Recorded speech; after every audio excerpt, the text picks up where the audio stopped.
You think you're free because no one's shouting at you, because no one's holding a gun to your head, because you have choices between brands, between apps, between two politicians chosen for you.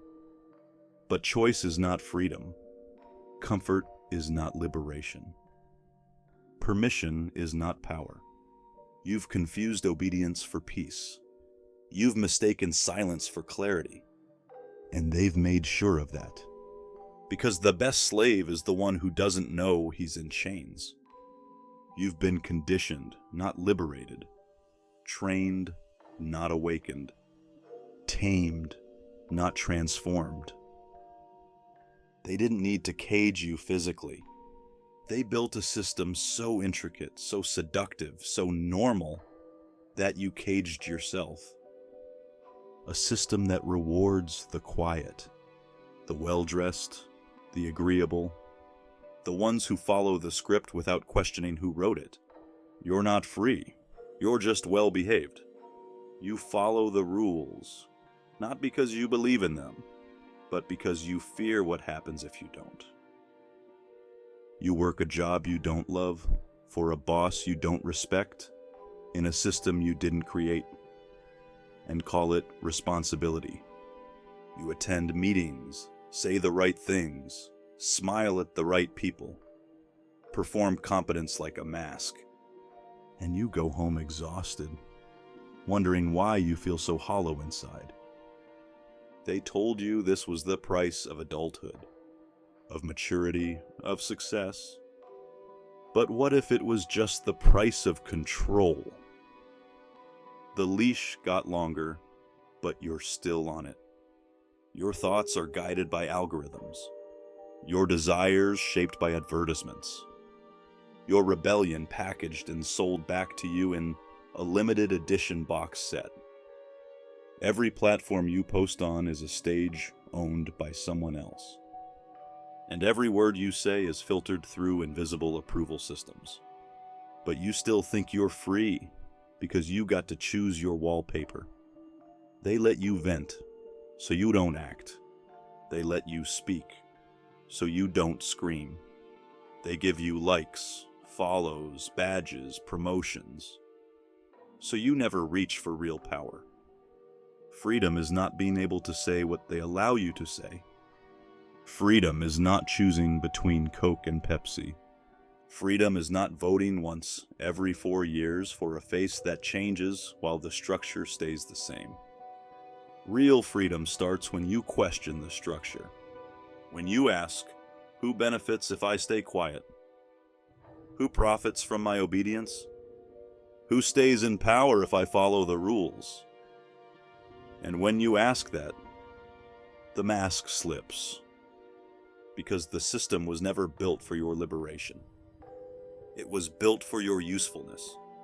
They wanted you trained, not enlightened, productive, not empowered, smart enough to work the machine, but never wise enough to ask why the machine exists.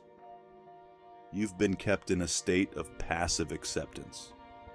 You've been applauded for staying in line, rewarded for biting your tongue, promoted for playing the game, and all along, the walls got tighter, the leash shorter, the illusion stronger. You're not free.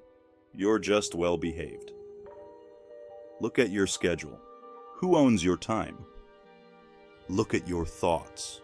Who planted them? Look at your beliefs. Whose voice do they echo? You were taught to raise your hand for permission, to wait your turn, to keep your head down, to not speak unless spoken to, and now you wonder why your voice shakes when it matters most. Why you second-guess yourself before saying what you really think. Why you need approval before acting on your instincts. It's not your fault, but it is your responsibility to undo. They dressed up your cage in language you wouldn't resist. They called it professionalism, called it tradition, called it manners, called it the way things are done. But what they really meant was, Don't challenge the order. Don't disturb the peace. Don't threaten the hierarchy. Because the moment you realize you don't need permission, you become dangerous. The moment you speak the truth without apology, you become unpredictable. The moment you live by your own code, you become free. But that kind of freedom doesn't come with applause. It comes with isolation, rejection, misunderstanding, until others realize they too are caged. And when they do, they will remember your courage. The world doesn't fear loud voices. It fears free ones. A free voice doesn't echo what's safe. A free voice builds new frequencies. It disrupts the known. It bends the rules until they break. It speaks not to fit in, but to awaken.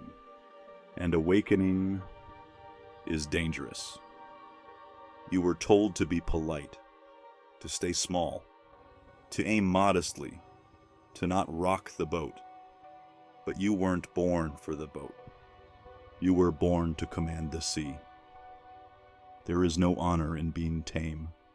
There is no virtue in being passive. There is no pride in being so agreeable that you disappear. They made obedience look like maturity. They made conformity look like stability. But don't be fooled. Every great change was born from disobedience.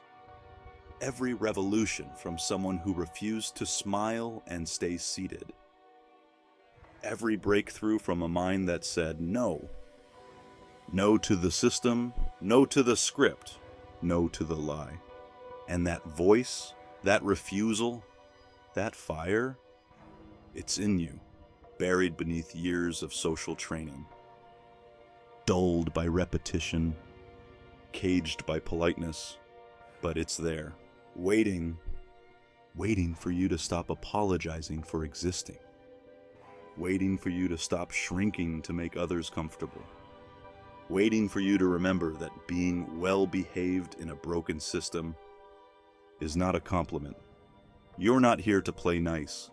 You're here to play real, to challenge, to shift, to create a new gravity that pulls the future forward. But first, you have to stop pretending you're free. Because freedom starts with truth. And the truth is, you've been performing, wearing masks to survive rooms you don't belong in, speaking in ways that don't reflect who you are, dimming yourself because somewhere along the way, you were told your light was too much, too intense, too ambitious, too independent. But what they meant was, you're too free for their comfort. You threaten the lie they've built their lives on. You expose the emptiness in their rituals. You make them question what they gave up to be normal. Don't apologize for that. Don't shrink for that. Don't get quieter just to protect their comfort. Because every time you do, you reinforce the system that thrives on silence. And that system, it doesn't need your help. It needs your disobedience, not reckless rebellion for its own sake. But strategic disruption, purposeful refusal, calculated defiance, the kind that doesn't burn everything down, but builds something new where ashes once settled. You've been told the cost of rebellion is too high. But no one ever told you the cost of obedience. The dreams you didn't chase, the words you didn't say, the identity you never fully claimed. Obedience cost you more than you realize. And now? Now you know. Now you see. Now you can't unsee. The question is, what will you do? Will you keep performing? Or will you finally live? Will you keep obeying? Or will you break the script? Will you keep waiting to be chosen? Or will you choose yourself? They can't silence everyone. They can't cage every mind. They can't kill every truth. And truth, once seen, demands to be lived. So go ahead, speak louder, stand taller, walk your truth without apology. Be the voice they tried to train out of you. Be the mind they failed to tame. Be the force they underestimated. Because you're not just breaking rules, you're breaking illusions. You're not just rebelling, you're remembering. You're not just different, you're awake. And once you're awake, you'll never be well behaved again.